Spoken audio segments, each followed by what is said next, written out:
باللہ من الشیطان الرجیم بسم اللہ الرحمن الرحیم فَإِذَا جَاءَ وَعْدُ أُولَاهُمَا بَعَثْنَا عَلَيْكُمْ عِبَادًا لَنَا أُولِي بَأْسٍ شَدِيدٍ فَجَاسُوا خِلَالَ الدِّيَارِ وَكَانَ وَعْدًا مفعولا۔ صدق اللہ العلی العظیم۔ کبھی کبھی ایسا بھی ہوتا ہے کہ انسان اپنے سرکش اور باغی بچوں کو تھانے بلوا کر ان کو پٹواتا ہے اور اس کی حسرت ہوتی ہے کہ ان کو قید کر دیا جائے۔ اسی طرح میرے عزیز دوستو، اللہ تبارک و تعالیٰ کبھی کبھی اہل کتاب مومن قوموں کو جب وہ اپنے اوصاف کو ترک کر دیتی ہیں تو اپنے دشمنوں کے ہاتھوں پٹواتا ہے۔ یعنی وہ اللہ کے بندے نہیں ہوتے، لیکن اللہ تعالیٰ سزا کے طور پر ان کو اہل ایمان کے اوپر جو صفت ایمان سے خالی ہو جاتے ہیں ان کے اوپر مسلط کرتا ہے اور پھر ان کے ہاتھوں ان کو پٹواتا ہے۔ یہ بنی اسرائیل وہ بد نصیب لوگ تھے، ایک لحاظ سے خوش نصیب لوگ تھے کہ ان کو حضرت عیسیٰ علیہ السلام جیسی بالغ نظر اور زبردست قیادت نصیب، اور پھر حضرت عیسیٰ علیہ السلام کی قیادت میں انہوں نے فرعون جیسے متکبر اور باغی انسان کو اپنی آنکھوں کے ساتھ دریا کے اندر ڈوبتے اور غرق ہوتے ہوئے دیکھا۔ اللہ تبارک و تعالیٰ کی قدرت و جلال کی نشانیوں کو انہوں نے اپنی زندہ آنکھوں سے دیکھا۔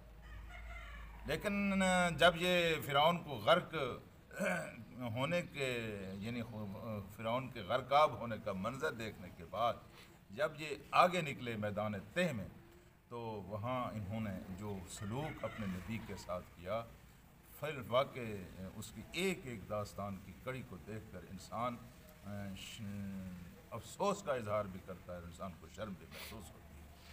مثلا سے پہلے جب گئے تو انہوں نے دیکھا، کیونکہ وہاں ساری مشرک قومیں آباد تھیں، تو انہوں نے دیکھا کہ ایک قوم ایک بچڑے کو پوج رہی ہے، تو انہوں نے حضرت موسیٰ علیہ السلام سے کہا کہ موسیٰ، بات تو تیری ٹھیک ہے، خدا ہمیں فرعون کے قہر سے اور اس کے عذاب سے بچا لایا ہے، لیکن ہمارا دل بڑا کرتا ہے کہ ہم بھی کسی بچڑے کی پوجا و پرستش کریں۔ ہماری ایک بات مان، تو اپنے خدا سے یہ درخواست کر کہ ہمارے لیے بھی ایک بچڑا ہو، ایک چھوٹا سا خدا ہو، ہم اس کے سامنے سجدہ ریز ہوں اور اس کے ہم عبادت کیا کریں، ہمارا دل بڑا کرتا ہے۔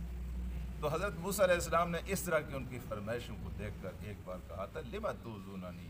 اے بنی اسرائیل تمہیں کیا ہو گیا ہے کہ تم مجھے اذیت دیتے ہو، وَقَدْ تَعْلَمُونَ أَنِّی رَسُولُ اللَّهِ، جبکہ تم جانتے بھی ہو کہ میں اللہ کا رسول ہوں۔ وہاں چھوٹی چھوٹی قومیں آباد تھیں، بظاہر ان کا کوئی وجود نہیں تھا، لیکن وہاں حد درجے کی بے حیائی، بدکاری، ذلت، ہر قسم کی خرابیاں وہاں پائی جاتی تھیں۔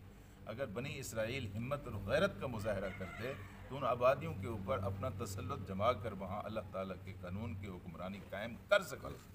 لیکن ان ظالموں نے غلام اقوام کی ساری وہ گندی رسمیں اپنے اندر داخل کر لیں، اور جب حضرت موسیٰ علیہ السلام کوہ طور پر گئے 40 دن کے لیے، جب واپس آئے تو انہوں نے پھر بچڑے کو سامری کے کہنے پر خدا بھی بنا لیا۔ میرے عزیز دوستو، حضرت موسیٰ علیہ السلام اس قوم کے اندر جب تک رہے وہ ان کو نیکیوں تبلیغ و تلقین کرتے رہے۔ جب وہ اس دنیا سے چلے گئے اور یہ 40 سال تک بھٹکتے رہے، پھر حضرت موسیٰ علیہ السلام کے شاگردوں میں حضرت یوشع اٹھے، انہوں نے ایک نئے سرے سے ان کے اندر ایک جان پیدا کی، انہوں نے لڑ جھگڑ کر اپنی سرزمین کو دوبارہ حاصل کر لیا اور وہاں اپنی حکومت قائم کر لی۔ لیکن حکومت قائم کرنے کے بعد انہوں نے اپنی سرزمین کے ساتھ وہی سلوک کیا جو سلوک اس وقت پاکستان کی قوم پاکستان کے ساتھ کر رہی ہے۔ ملک مل گیا، آزادی مل گئی، وہاں انہوں نے وہ لچ تلے، وہاں وہ بدکاریاں کی، وہاں وہ بے ایمانیاں کی، وہاں وہ لوٹ کھسوٹ کا بازار گرم کیا، بڑے لوگ چھوٹے لوگوں کے اموال اور ان کی املاک کے اوپر قابض ہوئے ہیں جی۔ اس طرح کی بدامنی کا ماحول پیدا ہوا، یہاں تک کہ یہ آج جس کا تذکرہ ہے، اللہ تبارک و تعالیٰ نے پھر ان کے اوپر وہاں ایک بخت نصر کو بھیجا، بابل سے وہ آیا اور اس نے آ کر ان کے اوپر اپنا تسلط اور اپنا قبضہ جما لیا۔ پہلے قرآن مجید کی اس آیت